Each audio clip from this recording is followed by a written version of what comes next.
le rapport de notre commission, que je salue, mais ce que j'attendais, honorable président, c'est que Mbongo Ezouamaki et Sikaboye par le ministre d'État, ministre de la Justice et garde des Sceaux.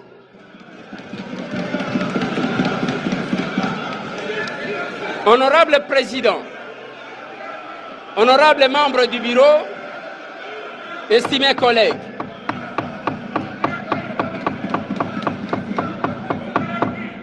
laissez l'honorable Eliezer s'exprimer. Nous avons besoin de la dialectique. Poursuivez. Laissez-les poursuivre jusqu'au bout. Ok, allez-y, honorable député. Merci pour votre protection, honorable président. Mais nakati ya rapport oto uti kolanda. Ngai na yoki biloko mibale, honorable président. Eloko ya liboso eza ya société. Eloko ya mibale eza ya procédure. En matière de passation de marché, honorable président, sur le plan de la procédure, ce qui m'a a péché, sanction et zalakaya ko annuler marché.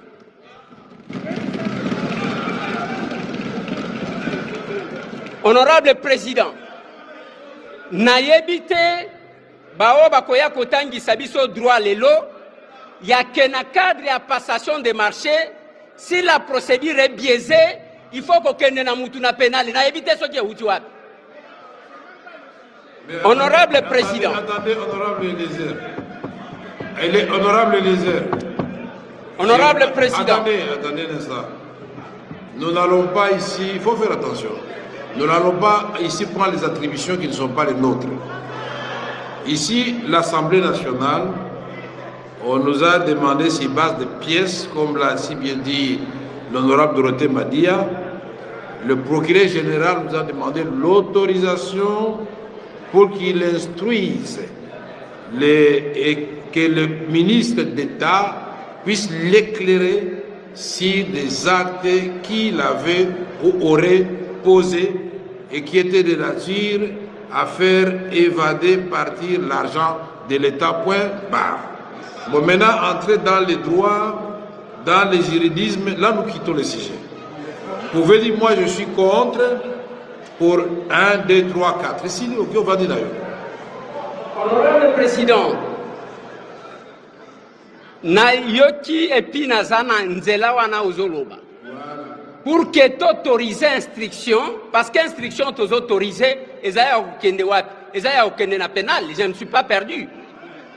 Mais ici, il y a une démarche administrative. Et parmi les correspondances, même correspondance, il y a Premier ministre Ezana Kati. Oyo bazali ko senga que les mineta abakisa ba pièce. Tant que la procédure administrative n'a pas été épuisée, honorable président, ce qui est autorisé, toko biaiser tout. Et ça sera comme un règlement de compte, honorable président. Bon, merci, honorable Eliezer. Merci, honorable Eliezer. Pour conclure, honorable président. Mais il y avait un élément. Honorable président, pour conclure, honorable président, j'estime à mon humble avis que il ne faut pas que tout ternir l'image de notre chambre en livrant sous émotion un membre du gouvernement qui fait bien son travail. Merci, honorable. Voilà, honorable président, j'ai dit. Merci. C'est un point de vue. Swakiti, Tiawana, Vanalabana, Amfami, Bouketo Solo la Mambi, Matalimbo Calabiso. C'est bien moi votre humble serviteur international Trésor Bokila, le communicateur d'investigation, le porte-parole privé du chef de l'État, le défenseur des opprimés, Tolobate, Naloba qui bien que cette fois-ci Baraba sera condamné. Mon Moko, Joseph Kabila, Nenge Azali, Kotali Sanabasuke. il est devenu l'ennemi à régime actuel, non seulement pour Félix Tshisekedi, mais un danger permanent pour la République démocratique du Congo. Yango na sengi bino, to banda kimia to betali solo, qu'est-ce qui se passe et nini oe bombami, nini eza caché. Na solo bela séjour ya Joseph Kabila na Goma, be na kozanga te kobeta tour na Otali Assemblée nationale sur le dossier Moutamba. Où en sommes-nous? Tokomi wapi et Kolekanini, Benini et Bongisami. On va en parler tout au long de cette édition. Nous avons que 35 minutes de vérité. Suivez-moi votre humble serviteur. Nalimina le Belamino. Joseph Kabila est bel et bien l'ennemi du Congo. Joseph Kabila est en train de faire Otozobenga le jeu de l'ennemi. Joseph Kabila a défini au vu de tout le monde, mais devant l'opinion tant nationale qu'internationale, qu'il est d'origine rwandaise et ayaki na Congo en mission yakosa la balkanisation. Et il a fait les premières balkanisations, la balkanisation politique. En passant le pays dans Haute-Zoloba de 11 provinces à 26 provinces pour permettre l'ethnie et Matuti Bakoka pour se retrouver entre des guillemets Otobengi Banyamulengi. Donc la Banyamulengi, ce sont les Banyarwanda. Et les Banyarwanda ezali Kinyarwanda langue oyo bamakana kati na bango. Soki otali na kati ya mboka na biso. Na 26 dialectes otoza nango Kinyarwanda ezate et na kati ya 50 ethnies oyo mboka na biso ezako présenté devant l'opinion nationale et internationale. Totikali kozala na ethnie ya Batuti te pe ya otozobenga Banyamulenge te. Mais qu'est-ce qui se passe? Lokola bayeba kiki makozwa Congo na biso en otage pendant 30 ans ndenge zalaki na kati ya corps ya Emira et salike baluka représentant na bango. Yango na lobake le porte-malheur, il y a souffrance na biso to cause ya makambo tozali kobika lelo ezali Musée Laurent Désiré Kabila oyo azo mérité te que molimo na epema na kimia. C'est lui qui est à la hauteur ou à la base ya makambo tozobi. C'est inadmissible au vu de tout le monde. Na oyo Congo epesaki Kabila. O Kabila pesi Congo eloko te esengeli bato bayeba bien. Kabila apesi Congo eloko te. Congo nde esali Kabila azala oyo azali. Soki tozongi sima na 2001 tangu Kabila aye na bokonzi après assassinat ya Musée, Kabila sala discours ya 14 minutes. Donc akoka pas même koloba, même expliquer kombo na ye, même kolobela l'état de la nation, c'est tout un problème. Et lelo, c'est lui qui maîtrise rien du Congo, c'est lui qui est fabriqué par les Congolais et même aujourd'hui il voulait passer en donneur de leçons. Il y a une grande différence entre la gestion de Félix Tshisekedi et celle de Joseph Kabila par rapport à la gouvernance Oyoye à Memeli Bisso. Ce qu'on a dit Félix Tshisekedi bien, gouvernance naïe est basée sur l'intérêt général au Tobengi, les principes du sacro-saint. Et quand on parle du principe du sacro-saint, les principes sont caractérisés pour l'intérêt du peuple. Tant qu'il pouvoir, après passation, il y a pouvoir civilisé, il y a Kobimanae pour Atalaba. Locaux, il y a parlé de la nation, peuple a rappelé qui est que Félix, Papa Lobaki, le peuple d'abord. Il y a le principe du sacro-saint. Et le principe du sacro-saint est le principe oyo, ce que vous vendez bien et que n'a pas d'intérêt personnel, d'intérêt égoïste, et l'intérêt général au bénéfice de la mais Kolanda Joseph Kabila na allocution na Kolanda Joseph Kabila na position oyo ya suite ezali le deuxième voix au Tobengi ya AFDL. Pourquoi? Azuba mercenaire roumain Joseph Kabila Azuba mercenaire rwandais au Bakotisaki parce que Joseph Kabila a quitté Swaziland pour venir via Kigali, Kampala. asali discours na kati ya Kampala oto bengi mboka ya Uganda. Mais discours ezali diffusé par des Rwandais na chaîne nationale rwandais. Et ngaïté ezali docteur Mukwege oyo a expliqué après si raison na Félix Tshisekedi ya koloba que Joseph Kabila est un Rwandais qui fait le jeu du Rwanda pour la balkanisation du Congo du parti Est. Et loko Kabila zoluka ayebi ke akokoma Kinshasa te, akokoma Équateur te, akokoma Bandundu te, akokoma pe oto zobenga Kisangani te, akokoma pe na Katanga te. Kabila zoluka kaka la balkanisation ya parti Est oto bengi la République fédérale ya Kivu ezanga te. Ezali Olivier Kamitatu qui a expliqué. Alors, mieux vaut la fédéralisme plutôt que l'unitarisme. En Mobutu nous a légué l'unité en disant que papa bo moko, maman bo moko. Et notre dénominateur commun, mes très chers téléspectateurs, c'est le Congo. Et je tiens à ouvrir un petit parenthèse à Kolobaye que c'est pour la première fois depuis que Congo et Congo, je mets quiconque en défi, que toute la nation, et celle de la diaspora, et celle autre dans la Katiambo, Babele à Congo, Baïno Soboza Libanda, Tolobela la patrie. Donc, tant que Joseph Kabila, on parlait que de la communauté. Nous, les ressortissants, cela justifie que le pays était déjà divisé et ce sont des signes de fédéralisme. C'est ce qui se fait à l'époque de Bachombe, la sécession de Katangé. La sécession de Katang, c'était le fédéralisme. Or, le fédéralisme divise, mais tandis que l'unitarisme, l'unité nous rassemble. Parce que ce qui nous unit, c'est le Congo. Dans notre lobby, nous avons qu'un seul dénominateur commun, c'est le Congo. Et Joseph Kabila doit beaucoup plus comprendre. Les temps ne se ressemblent pas, pardon. Donc, Batango Kokanakate, l'histoire et le récit du passé.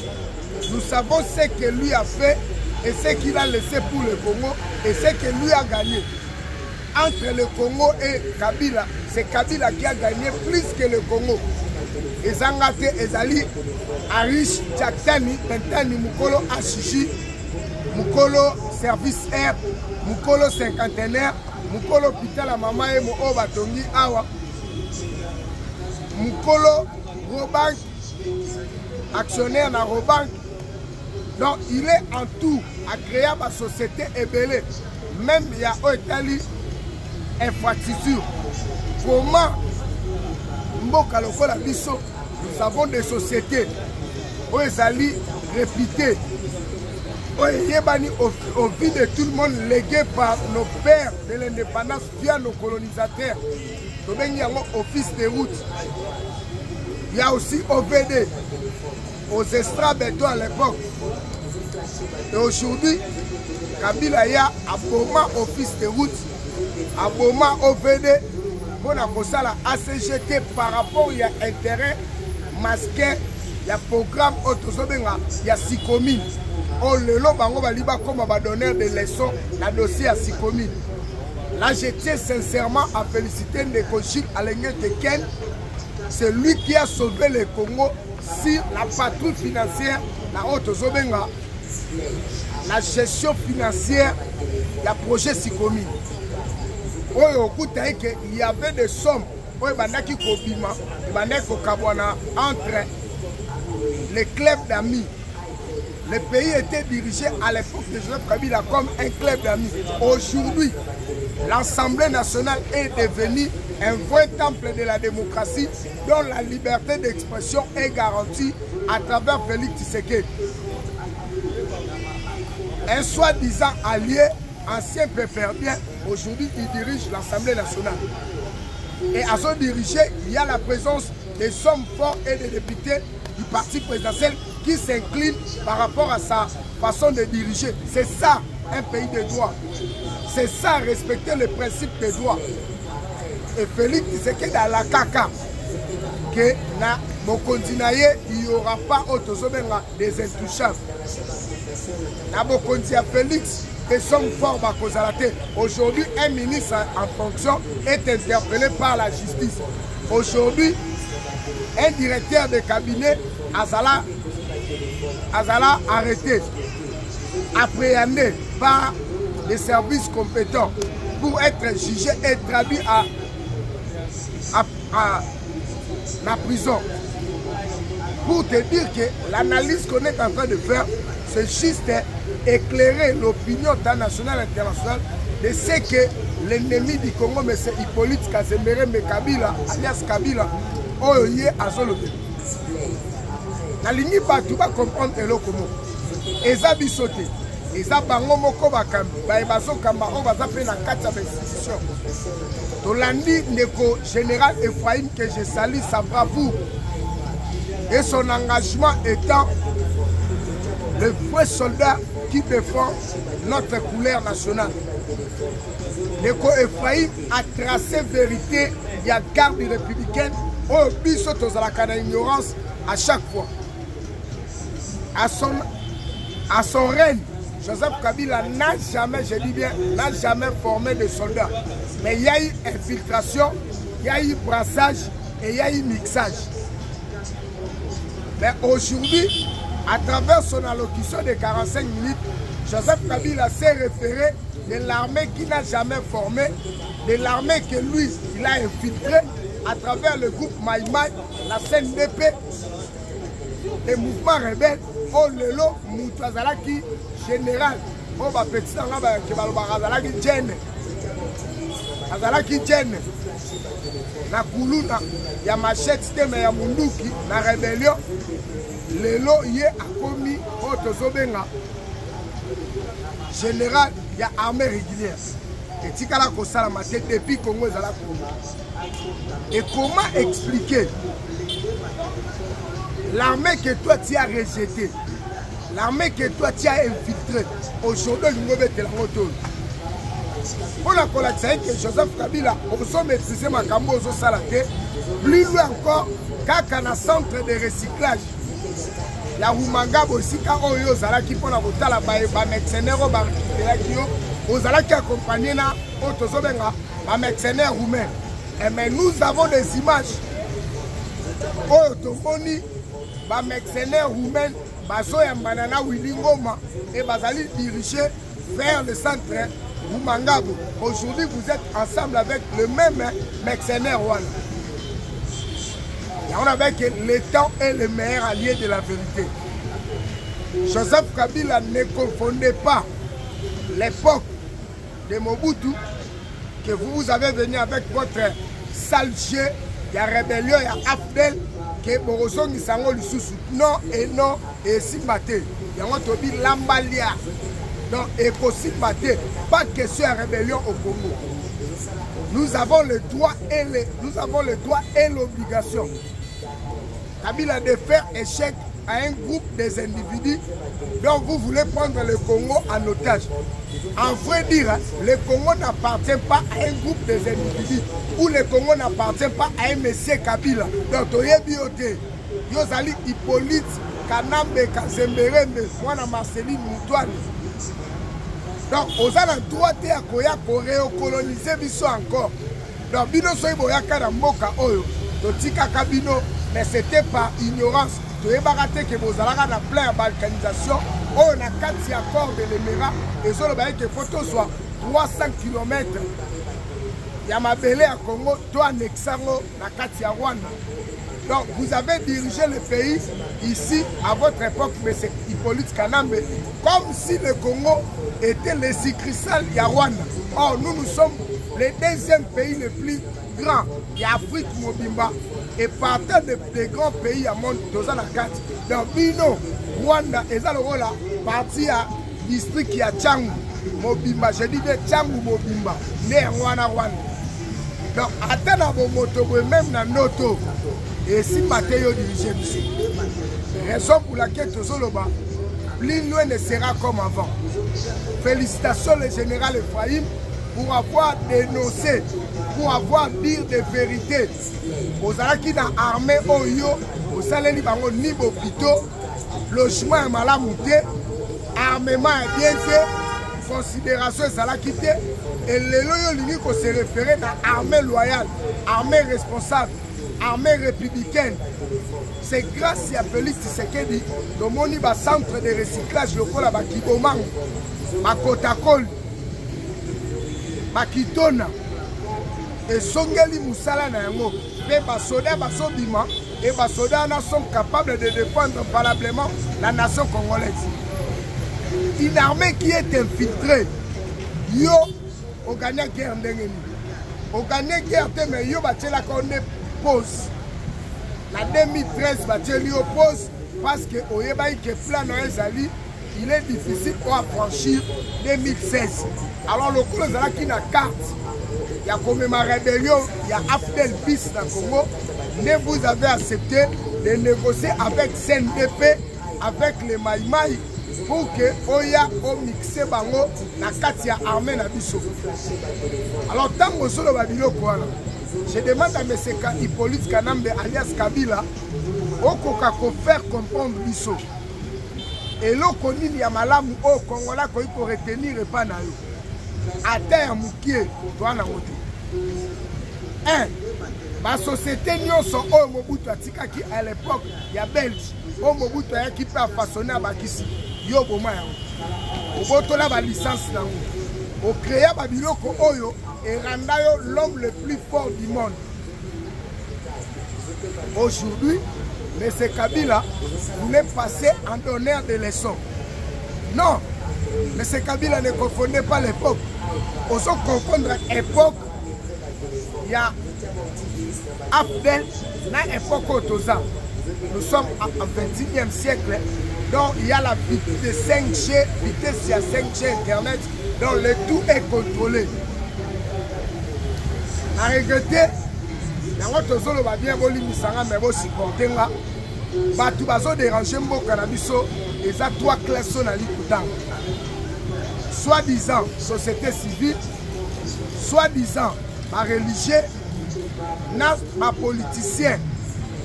Donc tozo yeba importance ya patrité. Bino ba ebozana koma ba clergé, ba berger à l'église. Les sommes de Dieu au Kabila Yambi, vous avez craché la mémoire, il y a ma fidèle Nabino Oyo, Hippolyte Kanambe abomi à travers Corneille Nang.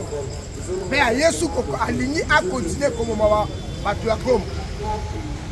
Qui ignore qu'il y a eu des carnages, il y a eu des tueries Oyo, Corneille Nanga sous commandement de Joseph Kabila, parce que quand on a l'hôpital, basokota na l'église, basokota na l'école, pour qu'on battu, pour qu'on bango, kokota bango na rébellion, pour ba servir ba Rwandais.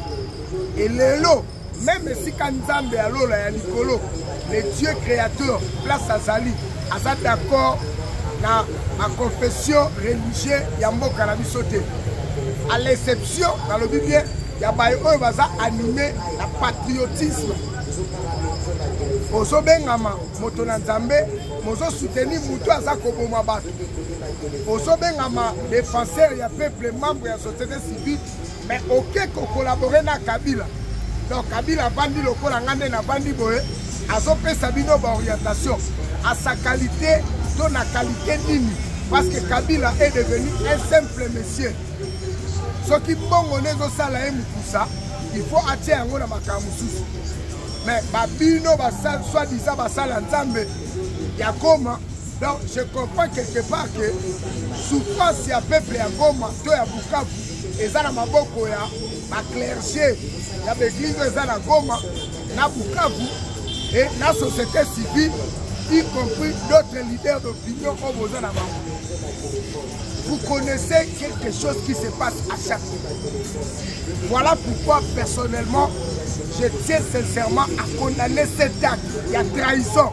Et je demande à ma service compétent bafongola oyo tozali poursuite judiciaire par rapport à bato nyonso oyo bakei kokonsite Kabila mpona koluka kodétruire Congo etikala kosalama te depuis que monde. Donc j'ai échangé avec un monsieur de l'étranger ya bamboka bapaya abinanga bino moko bakongolais bondimaka souffrance. Donc Kabila azoboma biso soi-disant banganga nzambe ake koluka kokutana oke kokutana na lisolo nini alobi oke kokutana na lisolo nini parce que akoyebisa bino nini il a déjà dirigé pendant 18 ans eloko nini oyo abungaki to eloko nini oyo arataki kosala oyo apréféré asala yango sikoyo. Donc en d'autres termes nazo comprendre que soki nzala elongwe na lino ekomi komata na mutu ememaka foli. Donc foli oyo tokomi nango tozokoka kose ressaisir te pour sauver notre patrie, pour sauver notre nation. Batoto ya Goma, batoto ya Bukavu, botelema, bokondane, bato nyonso bazali complice, po bazali koaccompagner Kabila na sale personne, to na sale chien na ye, ya kodétruire Congo.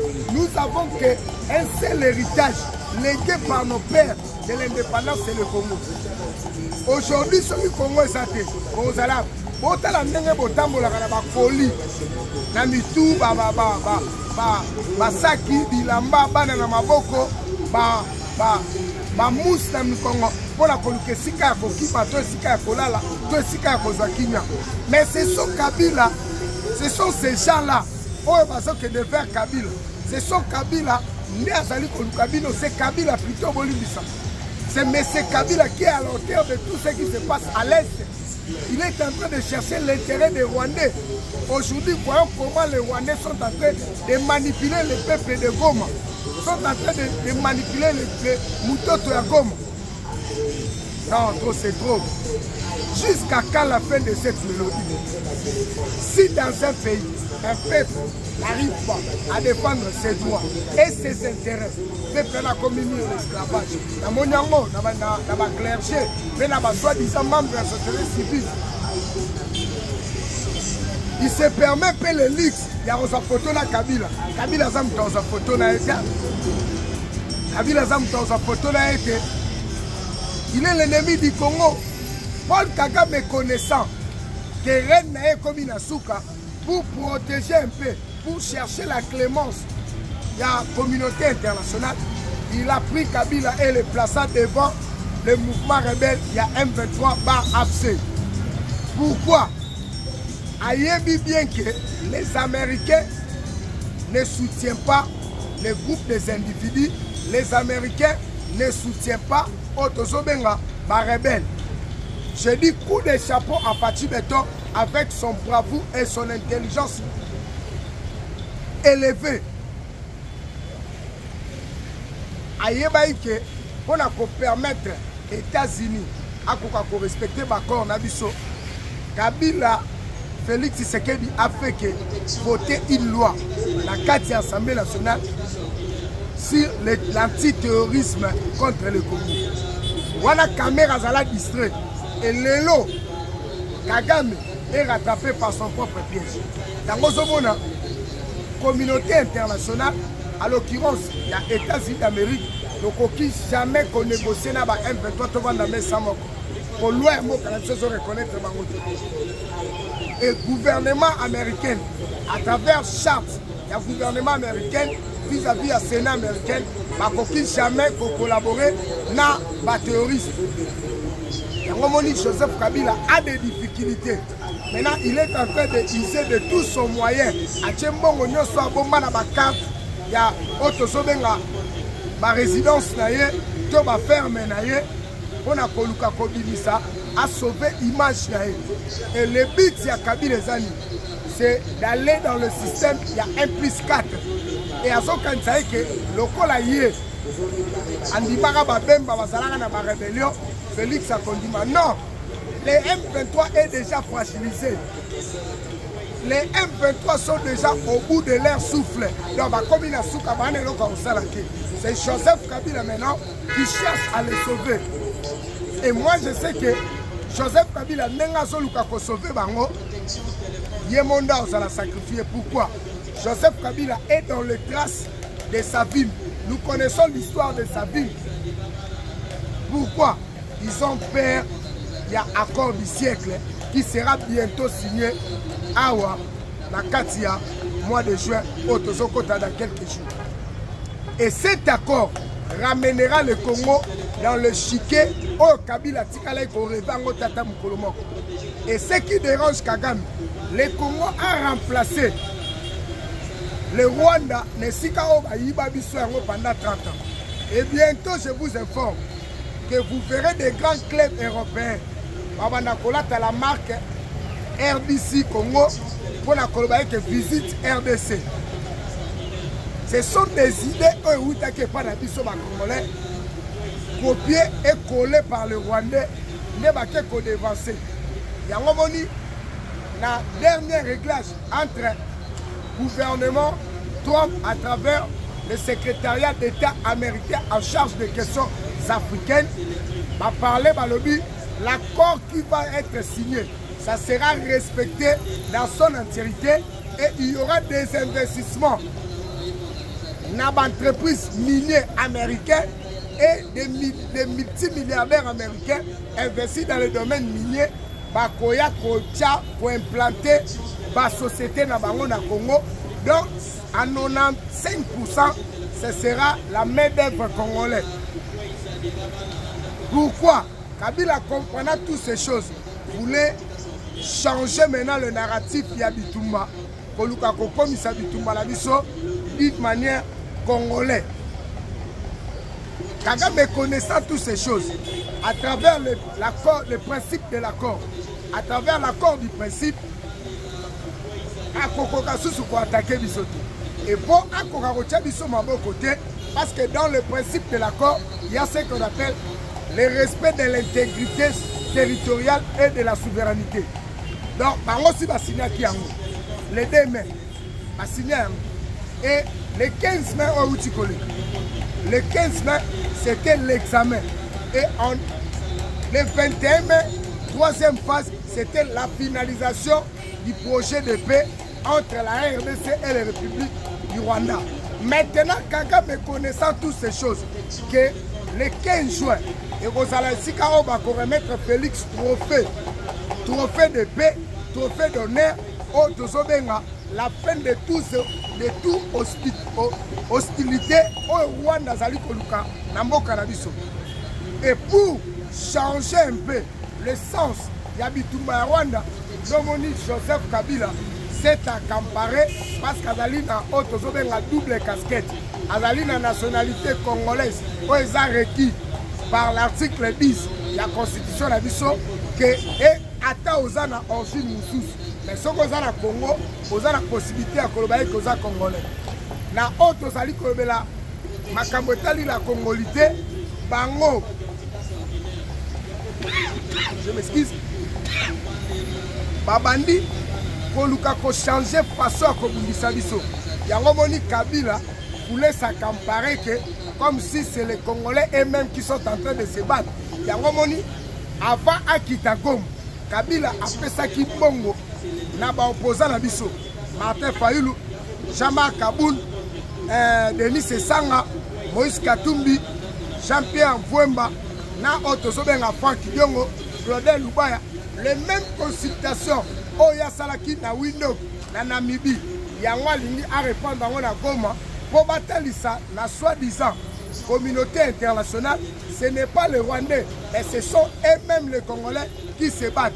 Entre parenthèses, je voulais un peu citer les démarches il y a 5 ans. C'était la deuxième voie où Kabila avait opté pour faciliter le dialogue congolais et congolo. Alors, Félix Tshisekedi, connaissant que la 5 ans, les soi-disant opposants et les M23, ce sont les pantins de Joseph Kabila, à l'ingaki to dialoguer na été. A directement de dialoguer na Qatar, na Otozobenga le mythe du Qatar, qui sera aussi présent dans le jour qui vient le 15 juin à Katia Washington pour écouter et être témoin des peines des hostilités aussi là pour ça la kati ya Congo et le retrait des troupes rwandais Kobima et Moutako Deraja Kozala Souté. C'est maintenant les États-Unis prendra toutes les dispositions sécuritaires. Il y a ma Black Water, ma force spéciale, pour s'installer pour sécuriser la partie est de la République démocratique du Congo selon les accords tels que cela a été déjà défini. Paul Kagame et Apollo connaissant toutes ces choses-là. Il y a aussi pour la Moussala et Kabila a bien le terrain. Or, lorsque Bozobe Tabal, fétichisme et ça la marana Robomba, mais ce qui nganga, alors moi la Robomba, aïe à côté le terrain, à comme un joueur, match aller Simba Souka. Et bah que match est connu na Souka, et l'eau comme la Mozalate. Le Kola Kabila a accepté de prendre des armes pour tuer le Congo, pour déranger la République démocratique du Congo.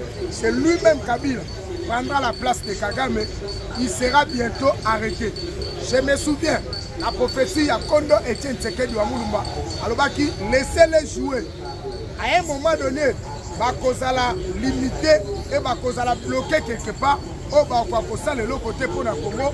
C'est par là, quand la démocratie sera instaurée, dans la Congo, juste pour la cochiter, le deuxième sujet, nous avons expliqué l'Assemblée nationale.